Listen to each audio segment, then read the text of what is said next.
My name's Larry, and I am an alcoholic. I'm also an alcoholic purist. That is, I like to use the big book as much as possible, only the big book, and I really like to stick to the book. I see a lot of things creeping in places that I don't like. One of them I want to talk about today.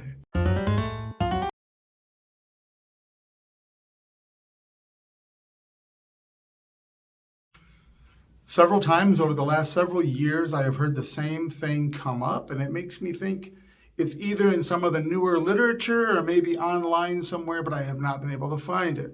It's the drunk log. I'm always suspicious, especially when I hear the same terminology and everything, the drunk log. Someone at a meeting will say, everybody's got a drunk log. We don't need to talk about all this drunk stuff we used to do. We shouldn't talk about those stories. We want to hear about what you did to fix it. What you did to fix it. Don't talk about your drunk log. Belittling your experience and your story. Now, the big book, and it's right in the preamble then at every meeting, our stories disclose in a general way what it used to be like, what happened, and what it is like now. This is the basic outline and formula of how the AA meeting functions. For lack of a better word, it's a lot like group therapy, though it's not really group therapy either, because we don't get feedback. We each speak. There is no crosstalk, no back talk. Sometimes we might get the idea from something someone said, or there's a theme for the meeting to go on with that theme. But of course, it's never directly you this, and it's a whole different sort of, there's a whole lot of more nuance to it that is different than traditional group therapy. Nevertheless, within the group, we have this outline for this. This is what you talk about every time.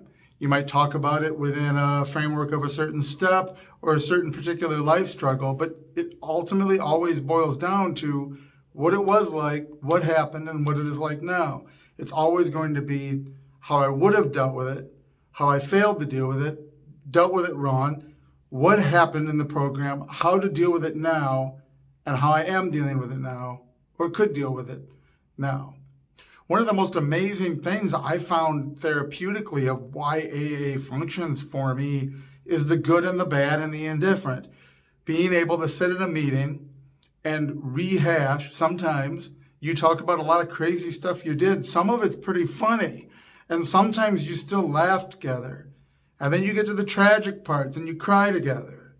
You get through this vicariously sort of reliving it, dealing with it again, bringing it back to the present, keeping yourself clean and sober now, being healthy in the now, because you have relived, reevaluated, are constantly in that state of remembrance of what it was like, what happened, what it is like now.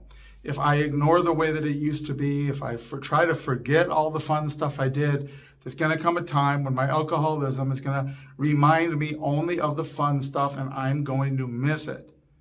If I only think about all the bad stuff, the misery and the heartache I brought on people that I loved and my family, and the things I failed at, I'm also just as likely to go revisit my drinking.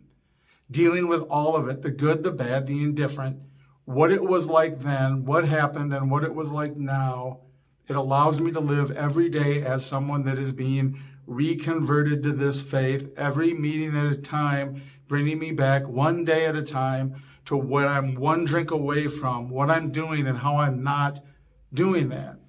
This weird idea of not only ignoring those stories, but actively belittling people and others for revisiting them, bringing this out. Well, we all have a drunk log. We don't want to hear about it. We want to hear what you did.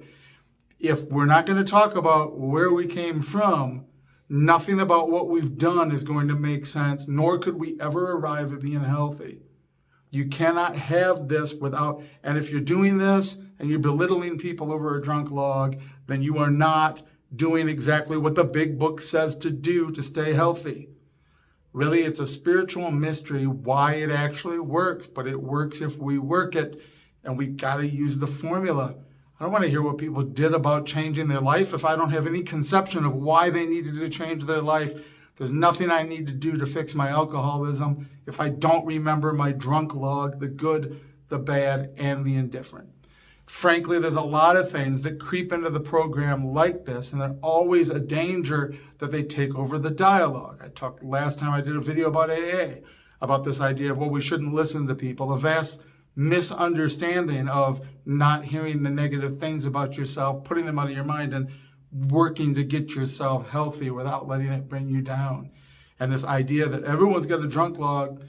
My very first AA meeting, it was the drunk log that appealed to me.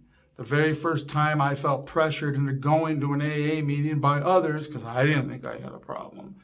People told me my life story, the things I hadn't done yet, I could see myself doing, and the awareness of hearing where they came from, what they had done, and seeing all these healthy, coffee-drinking, bright-eyed, bushy-tailed people telling me about the crazy stuff they did. It is what I attach to know this is where I should be. I'm in the right place. This is what spoke to me. This is the program. Cutting out parts of the program for whatever reason and inventing new cool cliches like your new terminology. Oh, we don't want to hear about your drunk log. Well, that's just silly. You need the program in its totality. The things that we have tried outside of what the big book says, and there's been a lot. There was the buddy system once upon a time. You had the AA buddy. Now we have the sponsors. I'm fine if you want to have a sponsor and get a sponsor if it works for you. This is not part of the original program. The original program, go to the big book, deal with those first pages that talk about it. There's stories added at the end. Some of those are more updated than others, but that original core of the book, that is what has worked. That is what has the history. This is what has the health attached to it. That's the one I go by and operate from. And if you're in a meeting with me, you're going to hear about my drunk log, because I'm going to talk about what it was like, what happened, and what it is like now.